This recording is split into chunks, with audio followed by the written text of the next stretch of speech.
here we are, same day, different video. We are in Kendallville, Indiana right now, and we are at the Windmill Museum. So we're gonna go check out what this amazing museum has. So come along with us. So here we are at the Windmill Museum. As you can see, all the different windmills out here. And we're going to go and take a walk and start reading some stuff about this stuff. So following Margie to see where we should start at, because it looks like we got a lot to cover out here. So right now we're getting ready to start off, and I mean, just look at all those windmills out there, just to get a good look at. They're all over the place out here. It's amazing. Thank God the rain stopped so we can come out and enjoy this today. So let's get moving.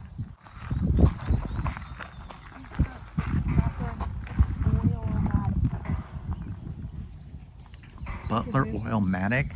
Butler Oilomatic. Introduced in the late 1920s, this mill was produced by the Butler Company of Butler, Indiana, until the company began producing more materials for World War II. It is a double-back geared oil bath mill with either babbitt or roller bearings on the shafts.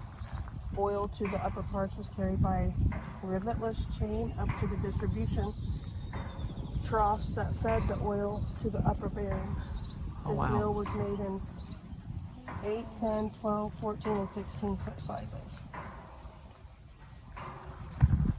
Following our path. They said the path was done by the Boy Scouts from this area. This looks like, wow, just a wood base. There's no one windmill at the top of this one.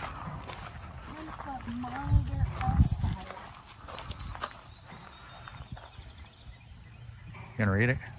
Made by the Baker Manufacturing Company of Evansville, Wisconsin, and named after the famous Civil War ironclad ship. Because of the shape of the large counterweight, this model was introduced in 1915 and produced until 1940. Note, this windmill is made up of 6 sections, which pivot more open the faster the wheel revolves. Wow. Thus, it regulates its speed. It also has no vane or tail like the solid wheel windmill. Then we got this one, David.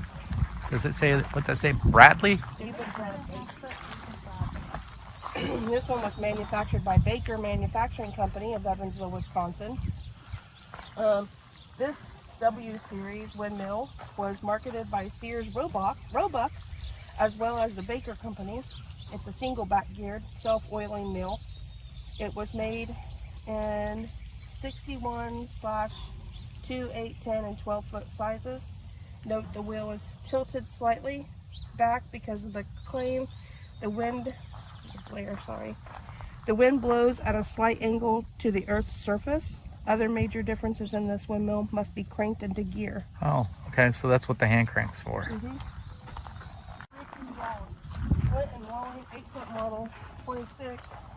This is a run-in oil direct stroke windmill. It was introduced in 1926.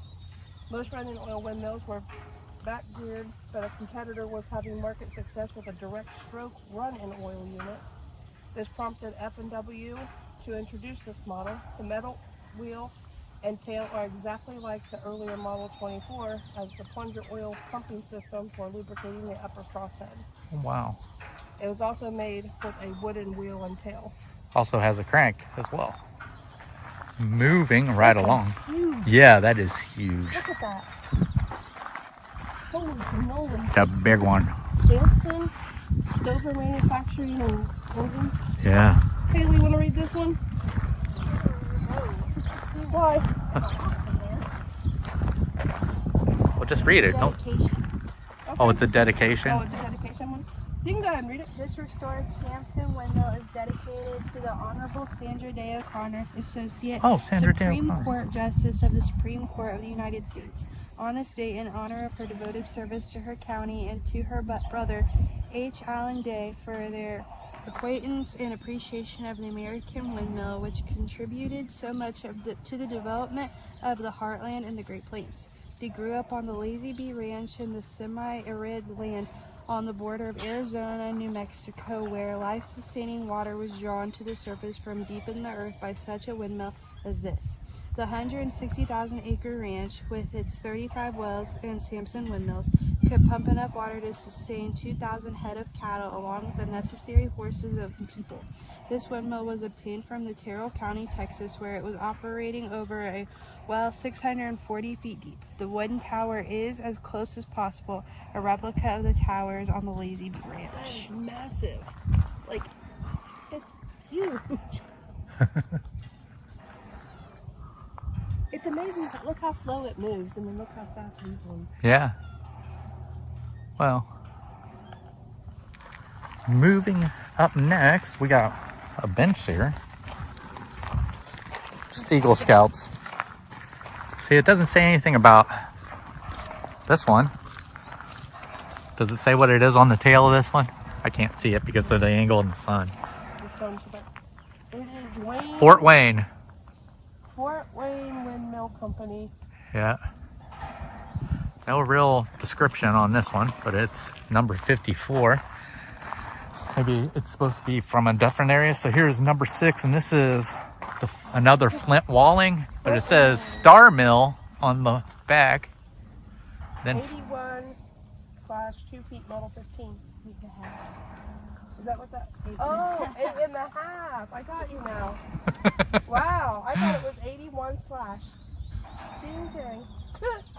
This direct stroke mill was made with both steel and wood wheel and vane. The mechanics are crank wheel to the Pitman to rocker arm to pump rod. Lubrication is by reservoirs over the bearings filled with oil soaked crank. Oh wow. Moving to our next windmill.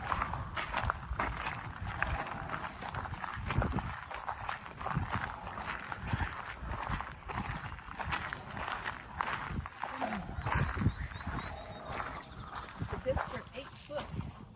Number 12A. Is that what it says on the back? On the one in the back. It says Dempster, yeah. Oh, Number 12A, yes. Oh, Yeah. yeah, that's what it says. And then it says annual oil. Yeah, okay, you can read this.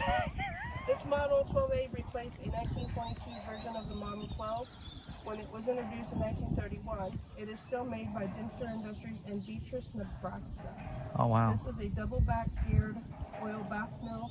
Oil collectors on the crank gears carry up oil to a trough and to the upper bearings. It's made in sizes 6, 10, 12, and 14 feet. Wow. Over here we got, that was number 9. This is number 7.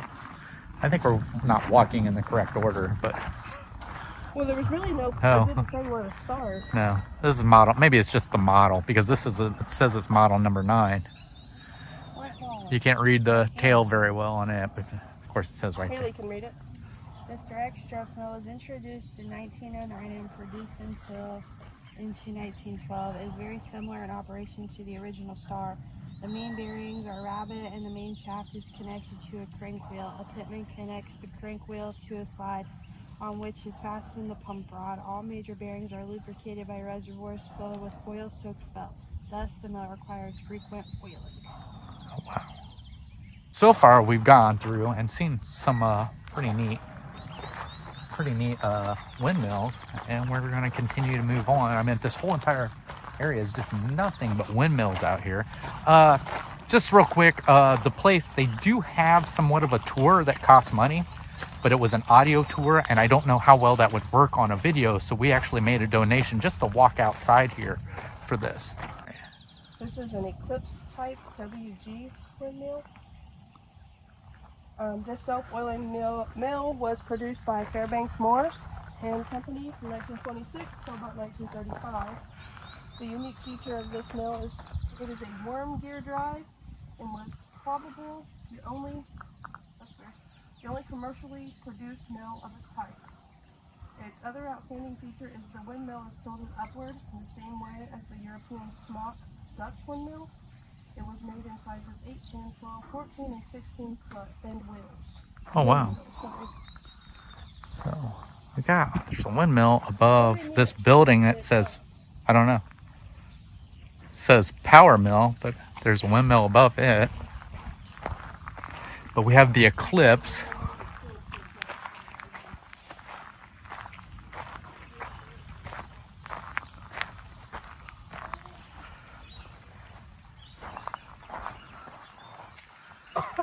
Read loud. Huh? Read loud.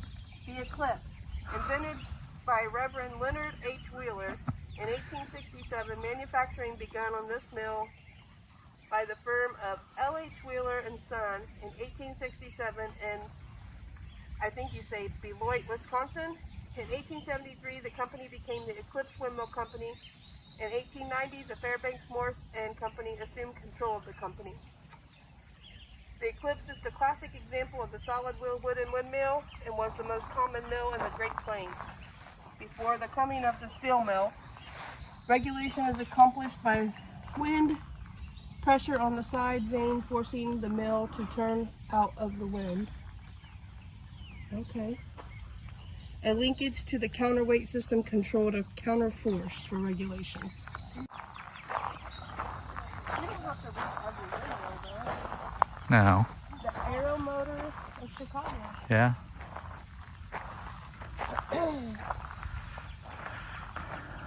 Some of these, it looks like they don't have a windmill on top of them. They just have the, what do you call them? Just like The base. Their ends have a large rounded end. Compare this to other mills. The claim was 20 to 30% increase in water pumping ability. Oh, wow.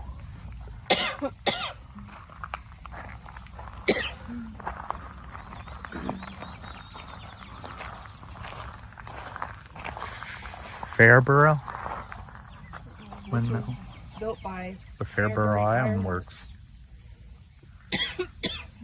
It's self-oiling with bronze bearings in place of a Timken roller bearing. It was produced until after the close of World War II. Is that thunder I heard? No, it's the truck. I wish it was thunder because it's hot.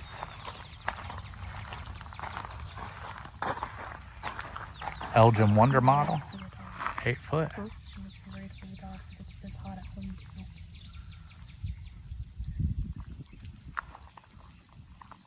So the amount, so this says, to oil the moving parts, this mill still uses a counterweight to maintain the wheel perpendicular to the tail. The weight is a cast iron split ball filled with lead shot. The amount of shot in the ball determines at what wind velocity the wheel turns out of the wind to slow down the speed.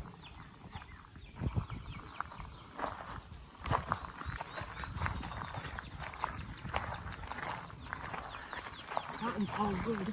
It's another flint walling. It's made of all wood. Well, the windmill itself is, but the base is still. Still, yeah. Yeah. Yeah. This is an Aeromoto Motor from Chicago.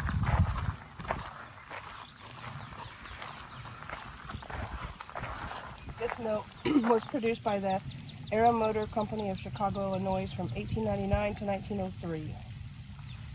A Pitman is connected to the large crank gear with the other end connected to a rocker arm. Oh wow. Look, they got a place where you can actually climb it. Yeah, I would not be doing that. I would. Well, I'm not doing that. I'm just saying they got a place where you can climb it. It doesn't look very There's a Butler there. You know, you're right. It's the only one I've seen like that you could climb. Climb up, yeah. Oilomatic. So that one's just like the one we read over there. Yeah. So the blades on each of them are shaped different. They're bigger. They're right. Positioned different. Oh, we're at a fork in the road. This is a Raymond Sectional windmill. No windmill on it, but it looks like just the mechanics. Mm-hmm. So the next one is a Baker Heller-Aller. The Heller-Aller Company. Maybe. That's what it says.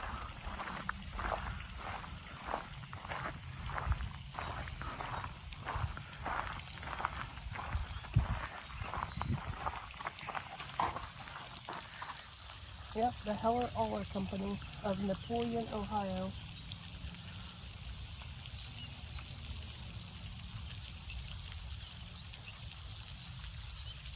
doesn't really say much about it. Just talking about how the bearing between the eccentric and the connecting rod is ball bearing, giving a smooth operation. Southern Cross.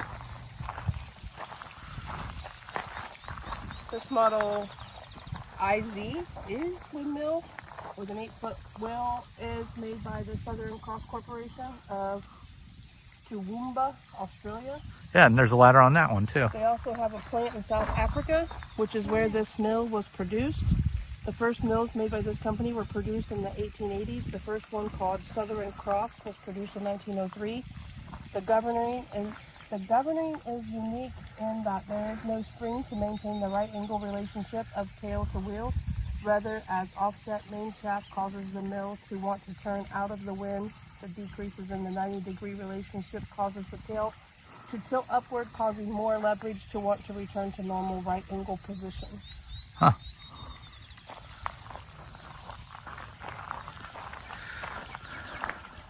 Another Fairbury. We seen one already.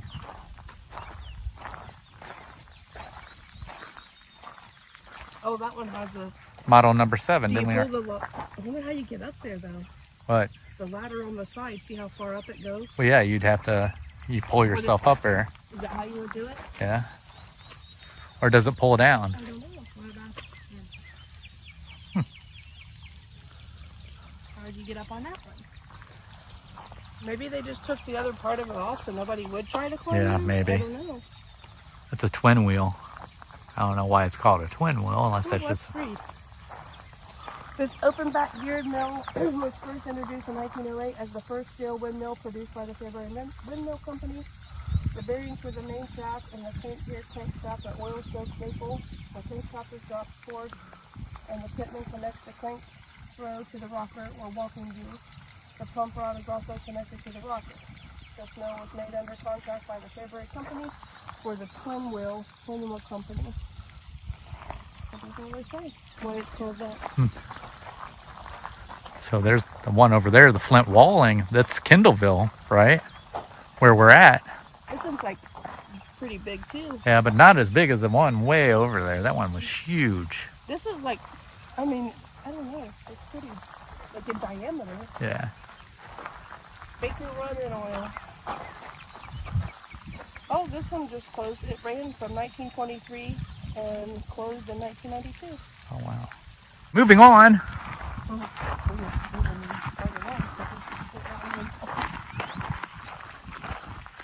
Just all these windmills out here. They are.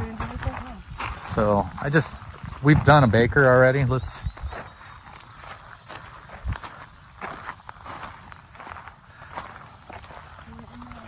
It says Indiana on it. So was it manufactured here then? Flint and Walling's first all-metal direct stroke windmill. Yeah, if it's Flint and Walling, then it's Kendallville. Star introduced in 1893. Remained in production until 1912. Oh wow. Here's a Fairbury or Fairfury.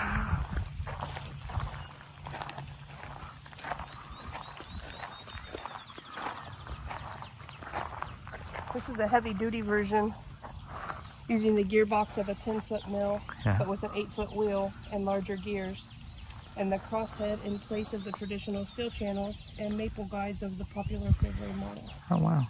And it does have a ladder too. So does this one. I guess now that you say it, and I'm seeing more ladders on them now than we did. Yeah.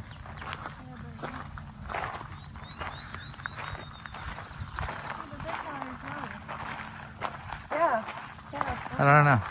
Maybe because it's, I don't know.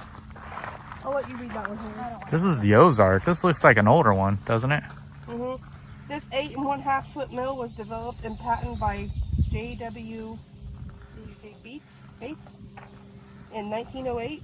It was made in the 1920s by the Hudson Manufacturing Company of Minneapolis, Minnesota, and in the 1930s and 40s was produced by Breyer Brothers Whiting and Company. This direct stroke mill has treated wood bearings on the main shaft, as on the rocker arm and oil pump rod. Huh. That's pretty much it. Yeah. Albion. That's just it's a direct quote too. This one was made by the Union Windmill and Manufacturing Company. Right. From Albion, Michigan. Here's a sold by Higgins Botham. Bartlett Yeah. Company. It's There's not a completely thing on wood. here for it. Yeah, but it's completely wood, isn't it? Uh-huh. So, and then look at this huge one up here. This one or that one? No, this one right here, the Dempster, number 9. That's all wood. Yeah, it's all wood. Every bit of it. Yeah, even the little. This is another almost exact copy of the Eclipse Windmill. When the Eclipse patent expired in 1901, the Dempster Mill Manufacturing Company of Beatrice, Nebraska was one of the several companies to copy the design. Oh, wow. Nebraska. See, now I wonder if these are just bases of Dempsters, or maybe they're... That's a flint walling. I love it though. You want to do it here, Chris? What? So you can just get all those behind us. Did we miss going over to the big one? They didn't have a sign for that one. Oh. You can probably walk over there and see it, but I didn't see no sign for it. So it says 1718, and it actually has a water pump at the bottom of it. Do you see that? Mm-hmm.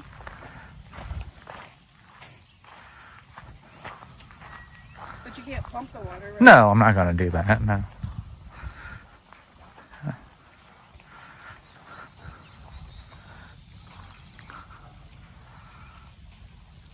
It's tall. It is tall, but You think it's as tall as that one over there? it's just neat to be able to see one that actually has the water pump at the bottom of it. Yeah. You know what I mean? So, all right, more wooden-based windmills. Oh, that one just kicked on, Oh yeah. and so did the wooden one right beside us. The wind just picked up and they started going. Oh, you can see it. This one, if you stand right here, you can see the shaft moving up and down. When it's Oh, yeah? going around. Oh, Here, wow. Can you see it? No. Like how it's rotating. It's gonna stop. Okay. I can see this on the big one. See it going up and down? Uh-huh. I want to go pump the well. I don't think it's not even attached.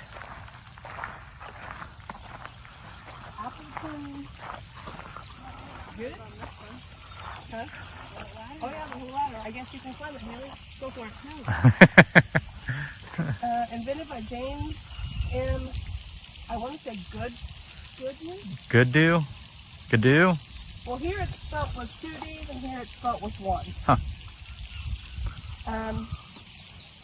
The Goodoo company merged with the Appleton Manufacturing Company to become the Appleton Goodoo Company in St. Charles, Illinois. In 1900, the plant burned and moved back to Batavia, Illinois. And that's pretty much all it says. Oh, wow. Here we go. This is a curry. Referred to as the Poorman's Windmill. Poorman's Windmill. This open back geared windmill was first made in the 1800s in Solomon, Kansas, and later in Topeka. 1880, sorry. One period during the Depression of 1933-35, the mill had a special price of $17.25 for the 6-foot size. The mill was hardwood Pitman arms and bearings which the manufacturer claimed never wear out. The vane tilts upward as the mill tends to turn away in a high wind, thus serving as a governor weight. Note the vane is corrugated steel to give rigidity to a thin shell. Oh, wow. The mill was made in 6, 8, and 10-foot wheel sizes. It Oh. was made into the 1950s. So the baloney of windmills.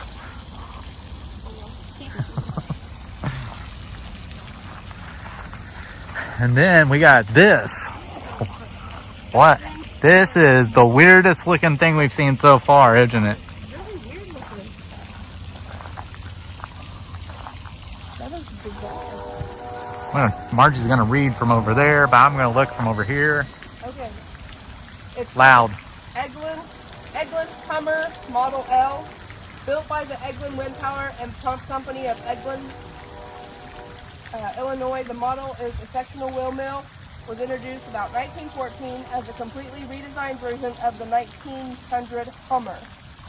Produced in both wood and metal wheels, this is an open direct stroke with a crank plate connected to a hard maple Pitman arm, which is connected to a walking beam.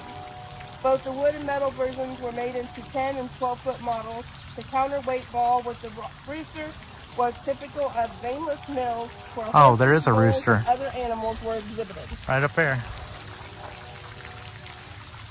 So it looks like the fins rotate in and out. But yeah, there's a rooster up there. It's pretty neat. And then we have the 1990 Marianne covered bridge we're gonna walk across. That is like a really weird looking. It is.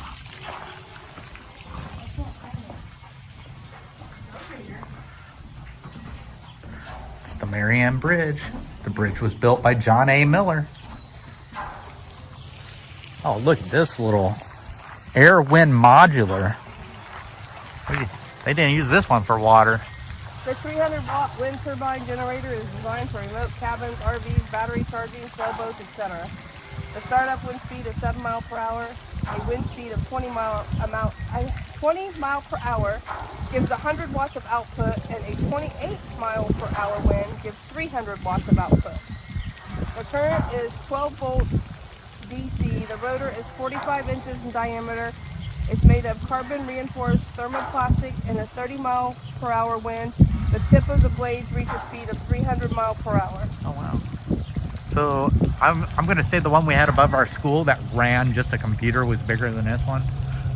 Maybe. This machine was produced by Southwest Wind Power in Flagstaff, Arizona. Wow. Look at this one. This looks like a damaged one.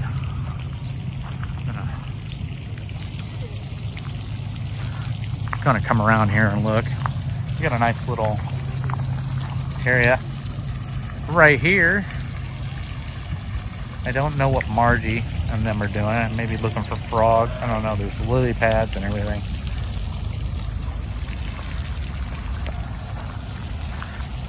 I wonder if that back there is the upper half of this one here. I don't know. But there. Are we going to that one, or are we coming in? Go read this one real quick. All right, so we got a big one up here. So I'm wondering if the top of that. The top of that goes there. That's what I thought. Goes to that one there. So maybe they're restoring them on here. But this huge. It's not huge, I guess. Well, I don't know. I guess it is tall. Look at the little ropes sticking out to climb on. The what? The things to climb up. Oh yeah. This is the Intertech model E400 wind turbine. This machine, a 4,000 watt down wind turbine. The peak output is 4,600 watts at 240 volts AC. The unit is a single phase induction generator. The tower is 100 feet high. When the average wind speed on the wind speed center on the tower is 10 miles per hour, the controller starts the turbine.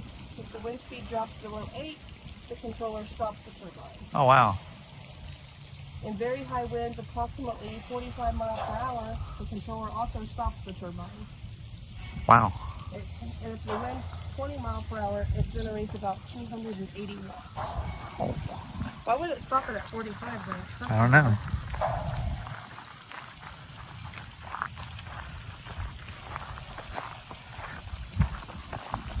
What are we going to now? This one? Oh, we passed that one? I didn't realize we passed that one. I didn't see the sign. Which one? This one. I We mean, I did. saw it. I just didn't see the... Oh. So this is the one we believe that the top of it is over here next to the... Because it's the same color and same shape, It so... doesn't say anything about it, but...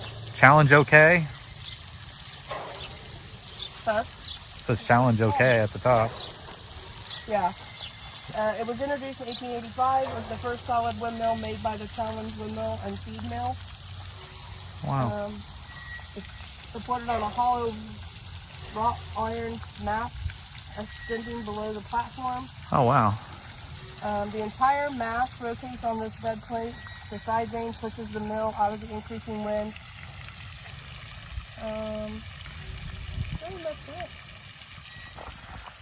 All right. We got what? Just a couple more now? Yeah, this one. This is the Imperium. Masfus Imperial. The Masfus Imperial. And it was introduced by the Masfus and Company of Springfield, Ohio in 1896. It remained in production until mid-1920s. I wonder what the Pitman is. I don't know.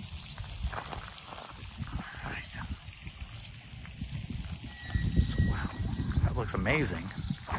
It says it's fastened to the back side, so maybe it's just... I don't know. So far, this place is amazing. I like how it looks, just the scenery of all these windmills, you know, as you're walking and everything is amazing. And, you know, it's just something that's just kind of neat to walk through. I guess, this is where we hit our little fork in the road, wasn't it, Margie? Yeah.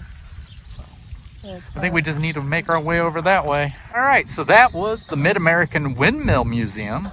I thought it was pretty interesting. Remember that if you do come here, they do have an audio tour.